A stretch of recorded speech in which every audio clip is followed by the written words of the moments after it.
Corridor को split करके नया सेक्शन ऐड करना सीखेंगे। इस चैनल का मकसद आपके प्रोफेशनल लाइफ को इम्प्रूव करना है और आपके आने वाली मुश्किलातों को आसानी में तब्दील करना है। हमारी टीम का हिस्सा बनने के लिए आपका शुक्रिया। बिस्मिल्लाहिर्रहमानिर्रहीम। ऑटोकैड सिविल 3D हम डिस्कस कर रहे हैं कॉरिडोर। कॉरिडोर मींस एक सेक्शन, टिपिकल सेक्शन जो हम ड्रा करते हैं प्लान में। देखें, अगर मेरे पास ये सेक्शन है और इस सेक्शन को मैं अपने रोड में ड्रा करता हूं, लेकिन कहीं पे ये हो नहीं सकता कि पूरे रोड में एक ही सेक्शन हो। आपने ड्राइंग्स में भी देखा होगा कि एक ही रोड में डिफरेंट डिफरेंट लोकेशन पे डिफरेंट डिफरेंट उसके सेक्शंस होते हैं, उसके टिपिकल सेक्शंस होते हैं। तो वो टिपिकल सेक्शन अगर हमारे पास, समझें कि अगर ये रोड किसी बाहर ओपन एरिया में है तो ये इस तरह का कुछ सेक्शन होता है। लेकिन अगर यही रोड अगर हम सिटी के अंदर यानी अर्बन एरिया के अंदर से हम जब मूव करते हैं तो ये सेक्शन चेंज हो जाता है, क्योंकि वहाँ पे रिक्वायरमेंट अलग होती है। वहाँ पे बैरियर और फुटपाथ और ड्रेनेज और बहुत सारी चीज़ें ऐड करनी पड़ती है। जिस तरह सपोज ये हमारा एक टिपिकल सेक्शन है, तो यहाँ पे देखें, मेरा अगर मेरे पास इस सेक्शन के साथ साथ कोई और सेक्शन भी है जो बैरियर है, रोड है और उसके अलावा कर्ब है, वॉकवे है, बैक कर्ब है, ड्रेनेज है। अगर कोई कोई भी किसी किस्म का भी टिपिकल सेक्शन मेरे रोड में और कोई जगह पे ऐड होता है प्लान में, तो अब मेरे पास तो यहाँ पे एक ही मैंने सेक्शन प्लान में ड्रा किया हुआ है। तो अब मैं इसको दूसरा सेक्शन किस तरह से मैं ऐड करूं, तो यहाँ पे आप राइट क्लिक करेंगे तो यहाँ पे मॉडिफाई रीजन में एक ऑप्शन है स्प्लिट रीजन का, और इसका आप जैसे क्लिक करेंगे तो यहाँ पे ऊपर भी आप देखेंगे कि यहाँ पे भी स्प्लिट रीजन है। आप कहीं पे भी इसको क्लिक करें, आप अगर यहाँ से हम क्लिक करते हैं, अब यहाँ पे देखें हमारे पास दो ग्रुप हैं, यहाँ पे मेरे पास एक ही कॉरिडोर है।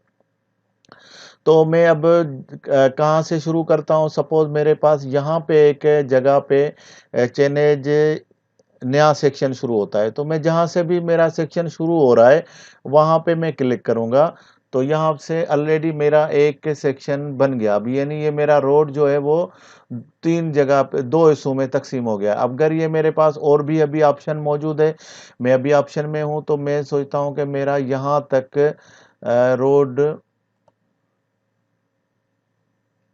यहाँ तक अभी दूसरा सेक्शन है। तो अब मेरे पास रोड आप देखेंगे, मैं पहले राइट क्लिक करके मैं बाहर आ जाता हूँ। अब मैं अगर सिलेक्टेड है तो मेरे पास देखें ये एक ग्रिप है और यहाँ पे एक ग्रिप है और ये एक ग्रिप है और ये, तो अब मेरा रोड जो है वो तीन हिस्सों में तकसीम हो गया है। यहाँ पे एक पार्ट है और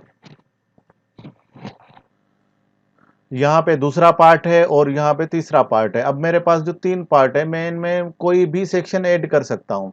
पहले राइट क्लिक करके देखते हैं कि अब कॉरिडोर प्रॉपर्टी में मेरे पास कितने रोड हैं, तो कितने सेक्शंस में ऐड कर सकता हूं। तो देखें, मेरे पास पहले मेरे पास यहाँ पे एक कॉरिडोर था, लेकिन अब मेरे पास तीन कॉरिडोर है। आप प्लान में भी देख सकते हैं कि मेरे पास तीन कॉरिडोर है। यहाँ पे आप देखें जो सिलेक्टेड है वो ये एरिया है। अगर मैं दूसरे को सिलेक्ट करूंगा तो यहाँ से मेरे पास इतने पोर्शन में ये एरिया है, और अगर मैं लास्ट में क्लिक करता हूँ तो ये मेरा तीसरा पोर्शन है। और यहाँ पे मेरे पास देखें एक असेंबली का ऑप्शन है। अब मैं कोई भी सेक्शन में कोई भी असेंबली ऐड कर सकता हूँ। मेरे पास तीनों में असेंबली वन और असेंबली वन है। यहाँ पे आप देखें कि अब मेरे पास एक और भी असेंबली बनी हुई है जो कि मैं सेक्शन में पहले आपको दिखा चुका हूँ। तो अब मैं डिपेंड करता है कि मेरे पास कौन सी जगह पे दूसरा सेक्शन ऐड होता है। तो अगर मैं अब सिलेक्ट करता हूं कि मेरा ये सपोज सेंटर वाले पोर्शन कोई सिटी से क्रॉस कर रहा है और यहाँ इस चेनेज से लेकर इस चेनेज में नया सेक्शन है, तो मैं यहाँ पे इसको क्लिक करूंगा और यहाँ पे एक असेंबली जो मेरी उधर के साइट के हिसाब से डिजाइनिंग में है वो असेंबली में ऐड कर दूंगा। ओके करूंगा तो अब यहाँ पे देखेंगे मेरा नया सेक्शन ऐड हो गया है, और इसको अप्लाई करूंगा और ओके करूंगा तो मेरे पास एक ऑप्शन आएगा रीबिल्ट कॉरिडोर। यानी अब क्योंकि मैं नया एक सेक्शन ऐड किया है तो रीबिल्ट कॉरिडोर अब मुझे करना पड़ेगा। अब दोबारा पूरा रोड जो है वो एक मरतबा रीबिल्ट हो गया। अब मेरी जो नई असेंबली है, नया सेक्शन है, वो यहाँ पे ऐड हो गया है।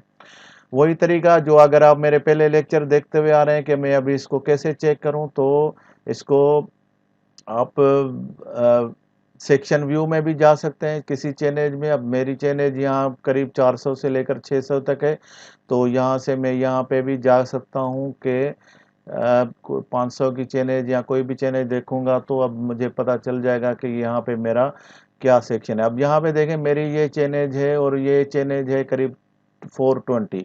तो अगर आप देखेंगे यहाँ पे थोड़ा सा स्केल और छोटा कर लेते हैं ताकि अब चीज़ें और क्लियर हो। अब देखें मेरे पास यहाँ पे बैरियर है, फुटपाथ है और वही बैक कर्व है और इस तरह से मेरा अब यहाँ पे देखें वो सेक्शन चेंज हो चुका है। अगर मैं देखता हूँ 800 के करीब तो मेरे पास 800 के पास यहाँ पे वही पुराना सेक्शन पड़ा होगा जो कि स्लोप वाला था। अब मेरे पास देखें रोड में 2 सेक्शन आ गए हैं और मैं अगर 450 पे या 600 500 ये जो चैनल्स हैं तो इधर मैं देखता हूँ तो मेरे पास ये वही सेक्शन है जो कि मैंने अभी ऐड किया है। तो इस तरह से आपके पास जो भी सेक्शन है आप उसको चेंज कर सकते हैं। अगर कितने भी सेक्शन हैं क्लोज करके वापस आते हैं। अगर आप ड्राइव व्यू में भी देखना चाहते हैं तो आपको यहाँ पे आप देखेंगे कि आपके पास ये बैरियर और इस तरह से सारी चीज़ें एक्स्ट्रा जो अभी हमने असेंबली में ऐड किया था वो आपको इजीली दिखाएगा। अब यहाँ पे देखें कि मेरा ये सेंटर में बैरियर है और इस तरह से मेरे राइट और लेफ्ट में फुटपाथ है और अब ये जो मेरा फर्स्ट और सेकंड लेफ्ट कर्व है अभी वहाँ से मेरा ये ड्राइव हो रहा है। तो आप सेंटर में क्लियरली ये जो ग्रिप ये जो फ्री कौन सी है ये देखें जो लाइनें लाइनें नज़र आती हैं ये वो फ्री कौन सी है जहाँ पे आपको देखें कहीं पे अगर टर्न हो रहा है तो वहाँ पे इसको सेक्शन बनाने में कहीं-कहीं पे हो सकता है कि मुश्किल हो। तो ये आप भी फ्री कौन सी जो आपने रखी होगी, इसको जितना भी आप कम रखेंगे तो उतना आपका सेक्शन व्यू ईज़िली और स्मूथली बनेगा। तो ये था आज का सेगमेंट और फिर नेक्स्ट सेगमेंट में हम मिलेंगे और उसमें कुछ और कॉरिडोर के बारे में डिस्कस करें। हमारी टीम का हिस्सा बनने के लिए आपका शुक्रिया।